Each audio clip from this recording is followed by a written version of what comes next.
your heart stops and you're dead. That's right. If your heart stops, you are legally and clinically declared dead. So taking care of our heart is super important. Hello everyone, I'm Elizabeth Dyer and I'm the Supplementarian, and I have with me my co-worker Jayne Rizner, and today we're going to delve into heart health. So Jayne, tell us a little bit about what it means to have a healthy heart. Well, if your heart is healthy and you have a healthy heart, you will notice that you have no tension, no tightness, no sense of pressure around your heart area. You will notice that you can exert yourself to an age-appropriate degree and not have heart palpitations, by which I mean your heart beating very, very fast. Or you can take a nap and get up without feeling lightheaded or dizzy. Those are some things that let you know, oh yeah, my heart's doing pretty good. And conversely, if you're having the opposite, it's time to take a look at what's going on there. Yeah. So let's delve into a little bit about things we can do every single day to have a healthy heart. And one thing that's important to know is the history, your family history, because you're partly your DNA. So there's different tests out there you can have run that will tell you your DNA, how different parts of your body are doing, how well you can lose weight, your family history, where you came from in the world, where your ancestors were from. But there's some really good information that can come from that, as well as knowing who your family was and what happened to them. I know for myself, heart disease and cancer were two of the main things running through my family, and I personally don't want either one. So Jayne, do you know your heart health history in your family? It doesn't show any, I know that one grandfather died of a heart attack, but the DNA type test that you're talking about just shows good, healthy heart. Well, that's excellent, and that's wonderful. If you're one of the people that's blessed with a healthy heart and a history of healthy hearts in your family, that's fantastic. So if you see that there's a risk there, it's important all the more to monitor your heart health and know how you're doing, because it's better to make changes and prevent problems than it is to try to cure them after they've happened. Because for some people, their first heart attack they have is the last. Yeah. For some people, they may have a minor heart attack first, and that might be a wake-up call for them. But why don't we see what we can do to prevent ever having heart problems? And some of the things, of course, always recommended is eating a healthy diet. We are what we eat, at least on a chemical level. So what are some of the things you would recommend to them, Jayne, if they want to have a more healthy diet? And we were talking earlier about there's a difference between definitions of a healthy diet. So let's talk a little bit more about what a true healthy diet should look like. Well, there are a lot of differing opinions on that very topic, and a lot of that might be a podcast for another day. But I think you can find as many healthy diets out there as you want to look for. But basically, I am always anti-sugar.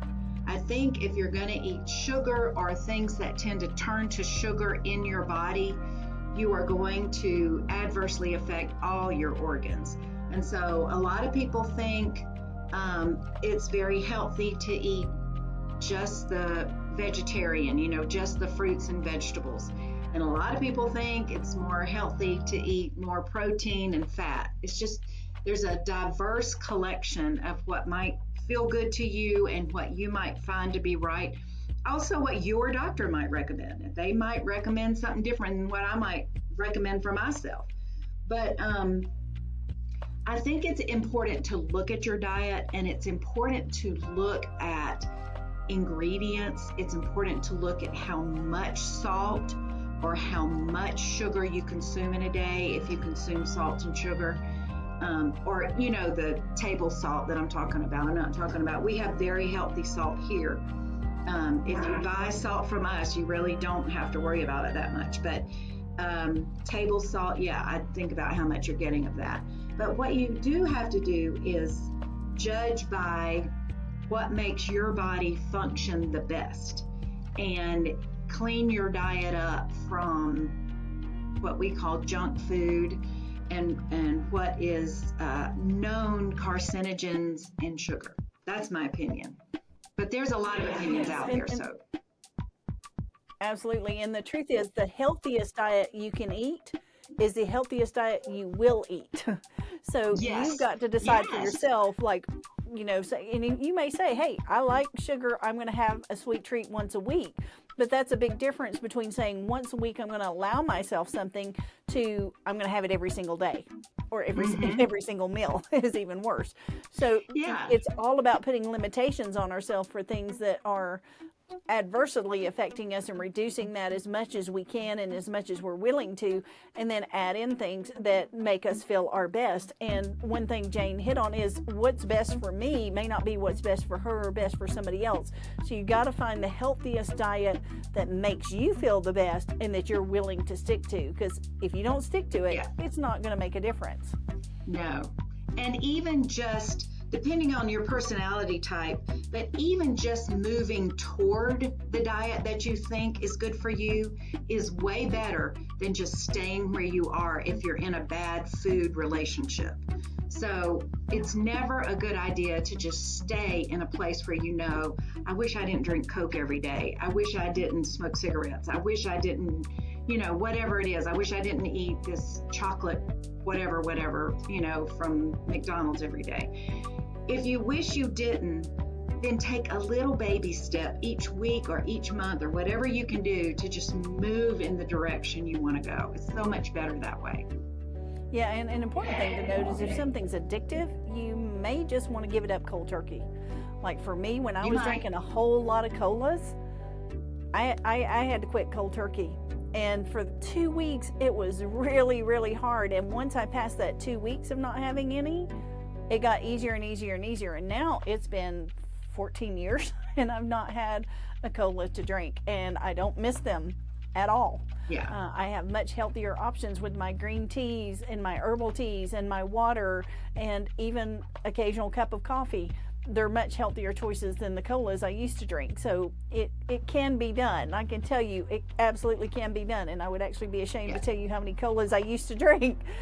I got completely away from it. That was like the staple of my diet. Colas kept me going because I had so many foods, not realizing I was allergic to them, and I was not eating so much, and all my calories were coming from colas nearly in a day. So I moved away from it completely, and if I can give it up, I know 100% anybody else here can too. So if there's something you like, I just got to get away from this, just let it go. You're worth more than a cola. You're worth more than a glass of wine. You're worth more or a candy bar than the candy and the ice cream and everything else. You're worth more than that. So choose to see your value so you can step away. Now, speaking of stepping, adding more movement to our day is also great for our heart.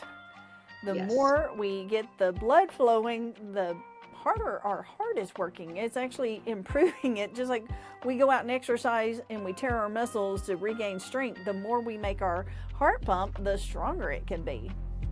So talk a little bit about that. What do you do for exercise, Jayne? What do you find fun? Well, what I love to do is hike. And I found out as soon as we got up here, I could hardly do it. So I try to keep it up every day. I live like in the middle of a hill, a good steep hill. So if I walk up to the mailbox and down to the creek every single day, it gets my heart pumping, and your heart is a muscle. So as it works hard, it gets stronger, and then it can work even harder. So it's a good cycle, and I like that. But that's my favorite. Absolutely. And you mentioned you could barely do it when you first moved here. And didn't you just go on a 7-mile hike a week or so ago? I did, and it was straight up my stomach. So yeah, I did do that. I sure did. And for me, I have a VR headset, and I like to do my exercise on it because I can vary it. And I know same thing for myself. When I started out, I was like out of breath and wore out after 10 minutes of this. And now I'm doing 30 minutes, and not only am I doing 30 minutes, increasing my time, 3 times more than when I started. And we're talking about in a 2.5 week span since I started doing that particular workout. But not only that, I've increased the intensity. So I've doubled the intensity and tripled the time in just less than 3 weeks. It's amazing how just doing it consistently almost every day. And usually it's 6 days a week for me. I try to get out here and do that particular exercise, so it varies some, but 5 to 6 days a week I'm doing that exercise, and in 3 weeks I've doubled my intensity and tripled the time. That's a huge change. And it really doesn't take as much effort sometimes as we think something does, and we make it more difficult in our mind than it really is to do. Our body wants to be healthy. Our heart wants to be healthy. And so a little bit of effort can make a big difference. And like I said, that's a short amount of time. So I challenge you to see how much change you can see in a short amount of time if you just apply that every single day. Now, we talked about adding exercise if you're not doing it, or increasing your intensity or time, but there's also things you should quit. Like if you're smoking is bad for your heart, your lungs, and your entire body. And there is help. If you're smoking, we actually have supplements and things and essential oils that can help you quit. I personally saw my dad die from lung cancer, so I never wanted to smoke and never have. But there's lots of people out here who are addicted to it, and it is an addictive habit. So if you want to quit, come see us. We'll be happy to help you with that in any and every way we can. So Jayne, is there anything you want to add to that? No, but I agree 100%. Don't try to do it on your own if you need help. I mean, some people are lone rangers, but if you need some help, let us help you, or go to a professional and let them help you. There's a lot of ways to do it. So yeah, just and there's different aspects. Yeah, different aspects to it, from ending the craving to also dealing with the irritability you feel as your body gets off the nicotine and the other substances within it. And there's also things to do to detox or improve your lung function once you've quit. I mean, the amazing thing is your body can heal itself. And I think they said it's about 15 years after you quit smoking, it can be as if you never smoked a cigarette a day in your life. That's right. So that's a good amount of time, but you can do things that can speed up that process and make it even better. Now, of course, we never recommend not seeing your doctor. So if you're seeing your doctor and they have you on certain medications, some medications can affect your heart.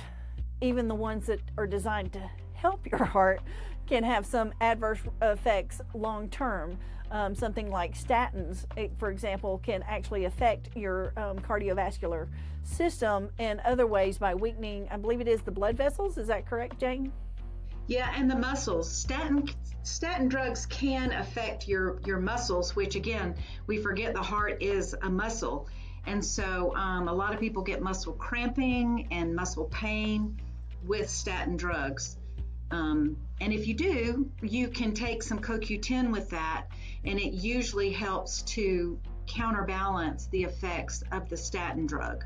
You can also, with the help of your healthcare provider who prescribes the statin, you can try to wean off the statin onto a CoQ10 red yeast rice combination.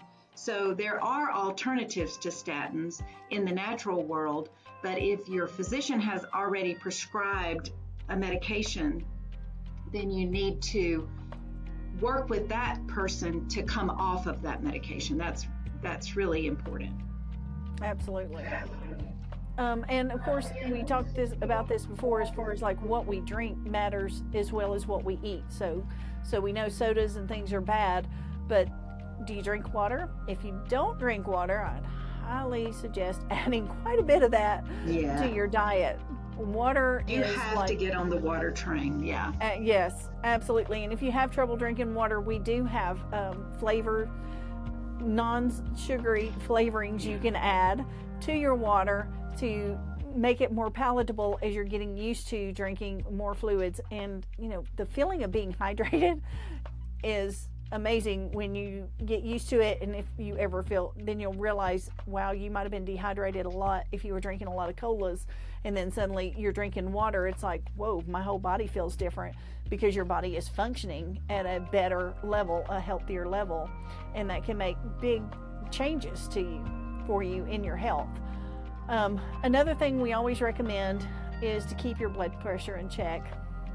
And there's lots of things you can, devices and things you can buy to have at home to keep a monitor on it at home. And if you have like a fitness watch, most of us wear those now, they can track, if not your blood pressure, at least your heart rate and things like that. So you can use that data and that information to better take care of your heart and your heart health. And so again, if your heart stops, you're dead. We want to keep your heart going for as long as possible and keep it as healthy as possible, because once you suffer from a heart attack or other heart disease, life gets harder.